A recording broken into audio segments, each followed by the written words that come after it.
যুক্তরাষ্ট্রের কাছে ২ বিলিয়ন বা ২০০ কোটি ডলার সমমূল্যের অপরিশোধিত তেল রপ্তানি করতে ওয়াশিংটনের সঙ্গে একটি চুক্তিতে পৌঁছেছে কারাকাস।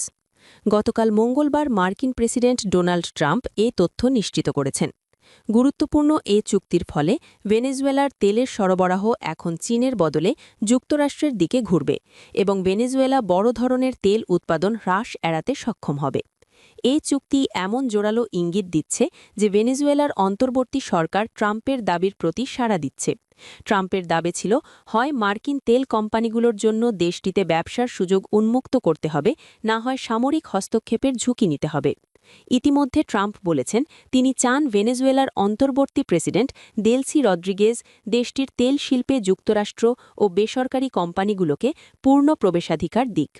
ট্রাম্পের আরোপিত রপ্তানি নিষেধাজ্ঞার কারণে গত ডিসেম্বরের মাঝামাঝি থেকে ভেনেজুয়েলার লাখ লাখ ব্যারেল তেল বিভিন্ন ট্যাঙ্কার ও স্টোরেজ ট্যাঙ্কে আটকা পড়েছিল। এগুলো জাহাজীকরণ করতে পারছিল না দেশটি। ভেনেজুয়েলার প্রেসিডেন্ট নিকোলা মাদুরোর সরকারের ওপর মার্কিন চাপ বৃদ্ধির অংশ ছিল এই অবরোধ। গত শনিবার মার্কিন বিশেষ বাহিনী মাদুরোকে তুলে নিয়ে যাওয়ার মধ্য দিয়ে এ উত্তেজনা চূড়ান্ত রূপ নেয়। ভেনেজুয়েলার শীর্ষ কর্মকর্তারা এ ঘটনাকে অপহরণ বলে আখ্যায়িত করেছেন এবং যুক্তরাষ্ট্রের বিরুদ্ধে তাদের দেশের বিশাল তেল সম্পদ চুরির চেষ্টার অভিযোগ তুলেছেন। ভেনেজুয়েলার প্রেসিডেন্ট নিকোলা মাদুরোর সরকারের ওপর মার্কিন চাপ বৃদ্ধির অংশ ছিল এই অবরোধ। গত শনিবার মার্কিন বিশেষ বাহিনী মাদুরোকে তুলে নিয়ে যাওয়ার মধ্য দিয়ে এ উত্তেজনা চূড়ান্ত রূপ নেয়। ভেনেজুয়েলার শীর্ষ কর্মকর্তারা এ ঘটনাকে অপহরণ বলে আখ্যায়িত করেছেন এবং যুক্তরাষ্ট্রের বিরুদ্ধে তাদের দেশের বিশাল তেল সম্পদ চুরির চেষ্টার অভিযোগ তুলেছেন। সামাজিক যোগাযোগ মাধ্যমে দেয়া এক পোস্টে ট্রাম্প জানিয়েছেন, ভেনেজুয়েলা নিষেধাজ্ঞার কবলে থাকা ৩ কোটি থেকে ৫ কোটি ব্যারেল তেল যুক্তরাষ্ট্রের হাতে তুলে দিচ্ছে। ট্রাম্প আরও বলেন, এই তেল বাজার দরে বিক্রি করা হবে এবং সেই অর্থ যুক্তরাষ্ট্রের প্রেসিডেন্ট হিসাবে আমি নিয়ন্ত্রণ করব। এর মাধ্যমে নিশ্চিত করা হবে যে এই অর্থ ভেনেজুয়েলা ও যুক্তরাষ্ট্রের মানুষের কল্যাণে ব্যবহৃত হচ্ছে। ট্রাম্প জানান, মার্কিন জ্বালানি মন্ত্রী ক্রিস রাইট এ চুক্তি কার্যকর করার দায়িত্বে রয়েছেন। তেলবাহী জাহাজগুলো থেকে তেল সরাসরি যুক্তরাষ্ট্রের বন্দরে পাঠানো হবে বলেও জানান তিনি। গতকাল রয়টার্সকে দুটি সূত্র জানিয়েছে, আটকে পড়া এই অপরিশোধিত তেল যুক্তরাষ্ট্রে সরবরাহ করার জন্য প্রাথমিকভাবে চীনের দিকে যাওয়ার কথা থাকা কার্গোগুলোকে নতুন করে বরাদ্দ দেওয়ার প্রয়োজন হতে পারে। গত এক দশকে চীনই ছিল ভেনেজুয়েলার প্রধান তেল ক্রেতা।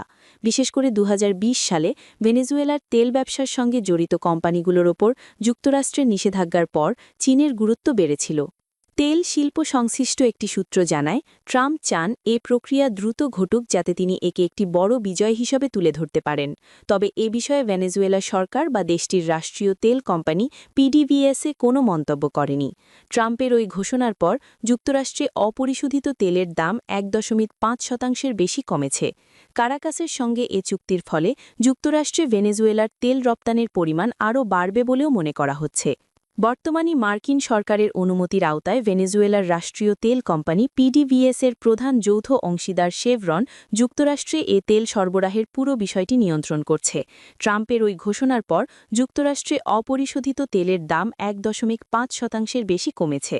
কারাকাসের সঙ্গে এ চুক্তির ফলে যুক্তরাষ্ট্রে ভেনেজুয়েলার তেল রপ্তানির পরিমাণ আরও বাড়বে বলেও মনে করা হচ্ছে। শেভরন বর্তমানে ভেনেজুয়েলা থেকে দিনে ১ লাখ থেকে ১.৫ লাখ ব্যারেল অপরিশোধিত তেল যুক্তরাষ্ট্রে রপ্তানি করছে।